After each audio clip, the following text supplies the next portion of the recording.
Hey Miles, this is Adrian Gomez. I actually did your analysis earlier today, and for some reason the audio got mixed up with the video. So sorry about not getting it to you sooner.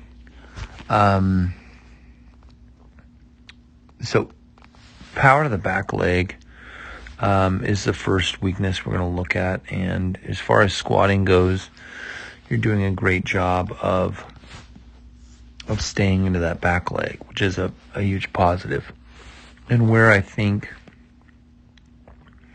you could be better is this knee starts collapsing right here. And you're not even to the top of your arm slot. So what I want to see happen is that this knee stays back while your lower body or while your hip goes that way. So what we're trying to do is separate this foot from the hip, and we're trying to straighten that out.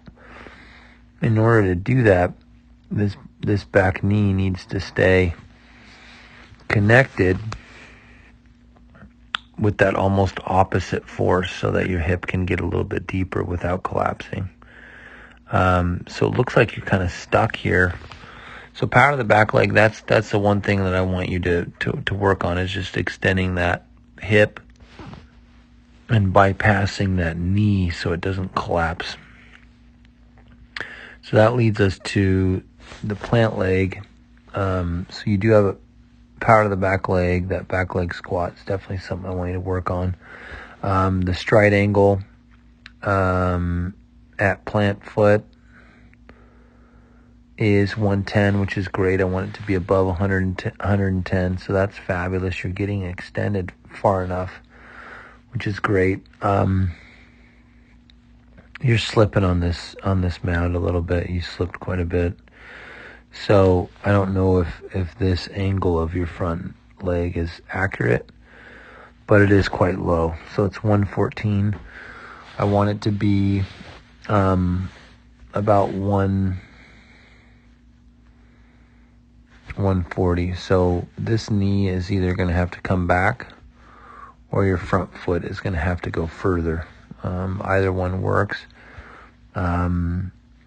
And on a bigger mound, it'll be a lot easier to just put your front foot a little bit further. So that's definitely a weakness. Angle at front foot. And what that's going to do is it's going to really be able to allow your upper body to rotate over top of your lower body. Right now, a lot of this energy is just leaking into the ground through your front leg, and now it's not in the baseball. So that's going to be huge. As you get into that plant leg, this leads us into the knee. This knee is really shifting. It's about 14 degrees shift in that front leg, and what that means is your hips can't rotate until that knee comes over that ankle. So you're waiting for that, and you're delaying your back hip from rotating. So one of the biggest things that you can do is create more strength into your glutes so that they can open your knee up a little bit further. So what's happening is your glutes aren't activating enough to pull that knee open. So as you get stronger, you're going to be able to activate that glute and then pull this knee this way, which is going to increase your hip drive. Part of it has to do with your back leg leaking as well.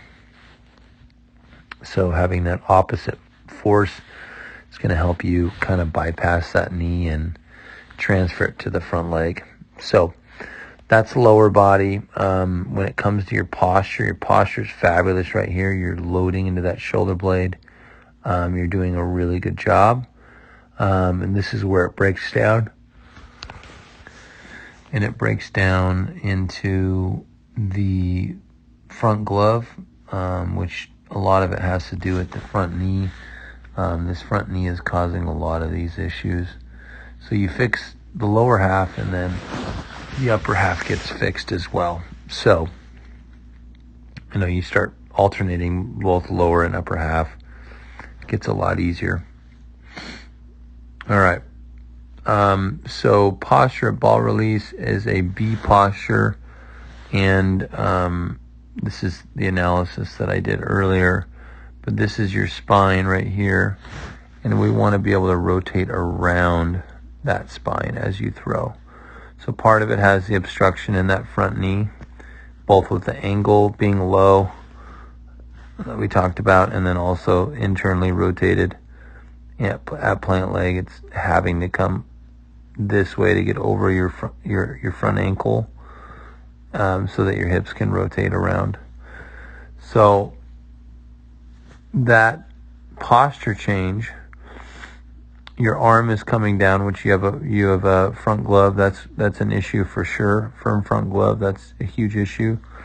And then this throwing arm goes completely straight instead of staying bent and rotating through. So there's a lot of stress on that elbow, and then that's decreasing the amount of power that you have with your core and throwing with your abdominals. So posture, that's a B posture, but it's influenced by the lack of load into that front glove. We want to take that front glove, so that was an issue. Firm front glove, you're not loading into that, and so you're dipping downward instead of just rotating and leading with your pec, which leads us into chest extension. And this is something that you'll be able to see and be like, okay, this is definitely something I want to fix. It's about 32 degrees, and I'd like it to be about 50. Now, part of the reason why this is crucial is because your core is a lot stronger than your arm. So this knee needs to be fixed. This back leg collapses, and that's what's not really providing you the stability. So it should look, your foot should be on the ground, and this knee shouldn't be so far inside. See here. You can see how inside that knee is. It's been collapsed. This is collapsed. And you're missing that chest extension that you could have driven with, because you're trying to compensate for the lack of stability in those legs. So chest extension needs to be improved. As you throw through this ball, your elbow's quite high. So when I take these measurements off of the shoulder, we want to make sure that they're in line, about 80 degrees off the shoulder. So right now, you are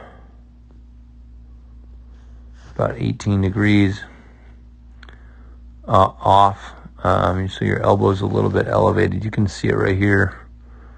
Everything's fine right here. This front glove should be pinched, and you should be driving with your pec, and you're not. So your chest is actually rotating quite slowly, and by that time your elbow drifts up instead of going forward. Part of that has to do with your front glove. Part of that has to do with your front knee. So and then the stability in your back leg. So fixing this,